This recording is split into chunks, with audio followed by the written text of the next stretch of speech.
Scotland, a land of breathtaking beauty, a land of raw, untamed spirit, and a land of castles.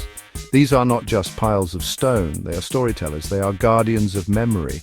They stand against the wind and the rain. They have watched centuries unfold, their silhouettes against a dramatic sky.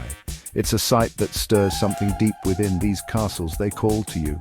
You see a picture, a glimpse on a screen, and you feel it, a pull, a longing to stand within those walls, to touch the cold, hard stone, to imagine the lives lived there, the battles fought, the secrets whispered in the dark. Scotland's castles hold this magic in abundance. They are a link to a past that feels alive. Think of them, rising from rugged cliffs, brooding over dark lochs, standing proud in bustling cities. Each one has its own personality, its own tale to tell.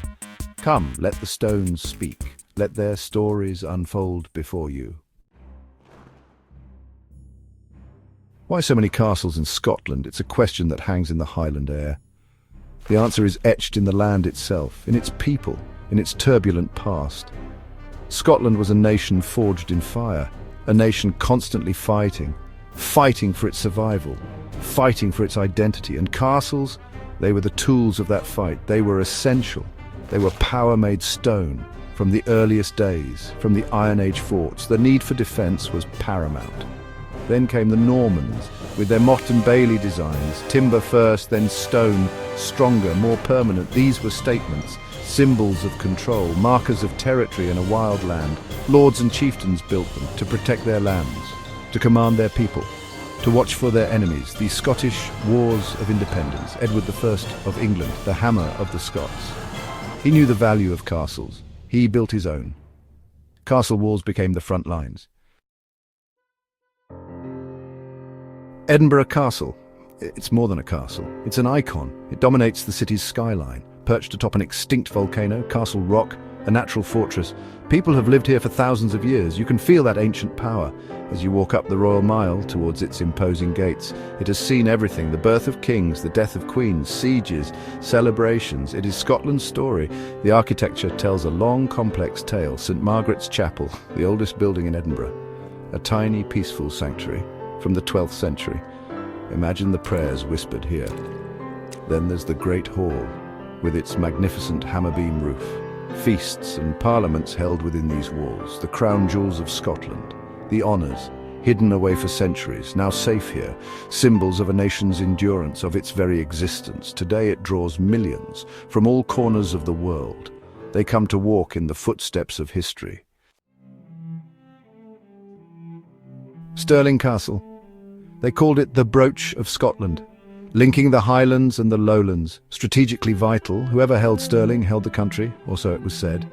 Its position is breathtaking, on another volcanic crag, commanding the crossing of the River Forth. For centuries, this was the lowest bridging point. Armies had to pass this way, and so battles raged around it. Bannockburn, Stirling Bridge, names that resonate with Scottish pride. The castle you see today, much of it is Renaissance grandeur, the royal palace restored to its 16th century glory, when it was a childhood home for Mary, Queen of Scots, and James VI. Imagine the vibrant colours, the rich tapestries, the sounds of courtly life, the Stirling heads, magnificent carved oak medallions, portraits of kings, queens and courtiers looking down from the ceiling, a window into a lavish past, so different from the grim fortresses of old. But its military past is never far away. The Great Curtain Walls. Eilean Castle. Is there a more iconic Scottish image? Probably not. Sitting on its own small island where three great sea lochs meet, Loch Duich, Loch Long and Loch Alsh, connected to the mainland by a graceful stone bridge. It is the stuff of dreams, of postcards, of romantic Highland legends. Its beauty is almost overwhelming, especially when the mists swirl around it or when the sun sets behind it, painting the sky with fire. The castle we see now, it's largely a 20th century reconstruction. The original was destroyed in 1719 after a Jacobite uprising. Spanish troops had garrisoned it and an English warship bombarded it into ruins. For nearly 200 years it lay silent, a picturesque ruin, but its spirit endured.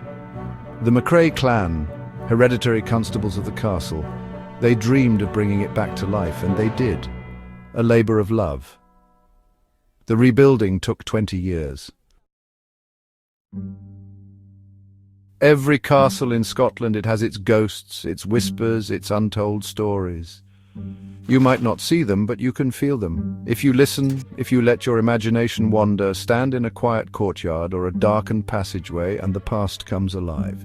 These are not just empty shells, they are places where life in all its intensity was lived. Joy, sorrow, fear, hope, all soaked into the very stones. I remember standing in the ruins of Urquhart Castle on the shores of Loch Ness. The wind was howling, the water dark and mysterious. It felt ancient, primal. You could almost hear the shouts of the garrison as they defended against the Lords of the Isles, or later the Covenanters. The great tower, shattered and broken, tells a story of defiance. Even in its destruction, it refuses to be forgotten. It clings to its history. Then there are the personal tales, the little details. A carving on a windowsill.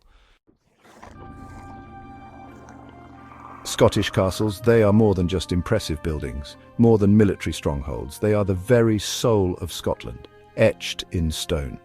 They represent the nation's resilience, its fierce independence, its romantic spirit, and its often tragic but always compelling history. They are a physical embodiment of everything it means to be Scottish, of the stories Scotland tells about itself and about its place in the world. Think of the symbolism. A castle stands firm against the elements, against attack.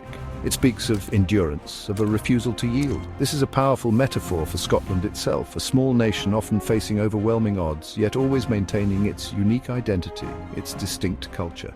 The castles are a constant reminder of this strength, this deep-rooted sense of self. They are anchors in the stream of time. They are also deeply woven into Scottish culture, in song, in poetry, in art. Robert Burns wrote of them, Sir Walter Scott romanticised them. They became symbols of a Highland identity. Sometimes a romanticised one, yes, but a powerful one nonetheless. They fuel the imagination, they inspire a sense of connection to the past. To the ancestors who built them, who fought for them, who lived and died within their walls. And for Scots around the world, for the diaspora, these castles are potent symbols of home, of heritage. While Edinburgh, Stirling and Eilean Donan rightly claim fame, Scotland's castle landscape is far richer, far deeper. Beyond these mighty bastions, hundreds of other castles lie scattered across the land. Some are magnificent ruins, haunting and atmospheric. Others are smaller, more intimate tower houses, each with its own unique story, its own secrets to share. Waiting for the curious traveller, the seeker of hidden gems. Journey to the northeast, to Aberdeenshire, Scotland's castle country. Here you'll find a dense concentration of them: Castle Fraser, Phoebe Castle, Craith's Castle, each a masterpiece in its own right, with beautiful gardens and fascinating family histories. Or venture to the islands, to Orkney or Shetland, where ancient Brocks and Viking influences blend with later fortifications. Places like Scalloway Castle, a testament to a complex past. Consider the ruined castles: Kildremy, once a great royal fortress, now a noble skeleton. Or Bothwell Castle, a mighty red sandstone giant, its circular keep still impressive, even in decay. These places have a different kind of magic. They invite contemplation. They allow your imagination to fill in the gaps, to picture them in their heyday. The wind sighs through their empty windows, carrying tales of what once was. So when you explore Scotland, look beyond the obvious. So there you have it. A glimpse into the world of Scotland's majestic castles. These stone sentinels, these keepers of history, they stand as a testament to a nation's spirit, to its struggles, its triumphs, its enduring character. They are more than just attractions, they are portals to the past. They are places where stories linger in the air, waiting to be heard, where the echoes of centuries resonate.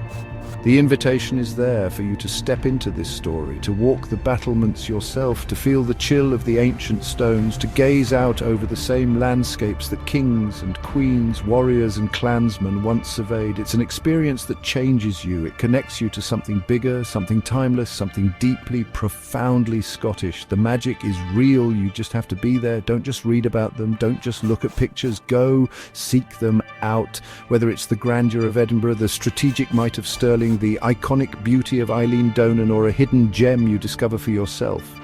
Each one offers a unique encounter, a personal connection to Scotland's incredible past. Let the wind carry their whispers to you. Let your heart feel the pulse of history. This is a journey worth making.